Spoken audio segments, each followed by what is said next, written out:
Hi good morning friends. Every day అలానే ఈరోజు కూడా అంబలతో నా డే స్టార్ట్ చేశాను. ఇంకా ఫాస్ట్గా వంట అయితే కంప్లీట్ చేశానండి. ఫైనలీ ఎగ్ కర్రీ అయితే చేస్తున్నాను.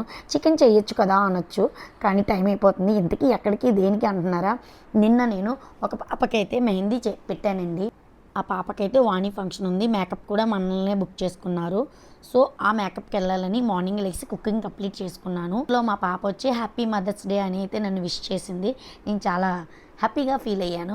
సో చిన్న చిన్న సర్ప్రైజులు చాలా మెమొరబుల్ డేస్ అయితే ఇస్తాయి. ఇంక సర్లేని ఫాస్ట్గా నేనైతే రెడీ అయిపోయాను. ఇంతకీ ఎక్కడికి వెళ్తున్నానంటే గంటెడలో ఉన్న సిద్ధేశ్వరంలో అయితే పాప హౌస్ అండి. ఇంతకీ ఈ పాపకి నేనైతే మేకప్ చేయాలి. ఈ పాప హెయిర్ అయితే చాలా లాంగ్గా ఉంది. ఎటువంటి హెయిర్ ఎక్స్టెన్షన్ పెట్టాల్సిన అవసరం లేకుండా హెయిర్ స్టైల్ అయితే కంప్లీట్ చేసుకున్నాను. మేకప్ కూడా చాలా లైట్గా చేసుకున్నామండి. కంప్లీట్గా హెయిర్ స్టైల్ ఈ విధంగా చేశాను. కంప్లీట్ మేకప్ చూసి ఎలా వచ్చిందో మీరు కామెంట్ చేయండి ఫ్రెండ్స్, ఓకేనా? ఇలా అయితే ఈరోజు మార్నింగ్ నేను నా డే కంప్లీట్ చేసుకున్నాను. తర్వాత ఇంటికి వచ్చి మా మమ్మీకి హ్యాపీ మదర్స్ డే అయితే విష్ చేశానండి. మన పేరెంట్స్ ఉన్నప్పుడే వాళ్ళని మనం విలువ ఇవ్వాలండి. Happy mother's day.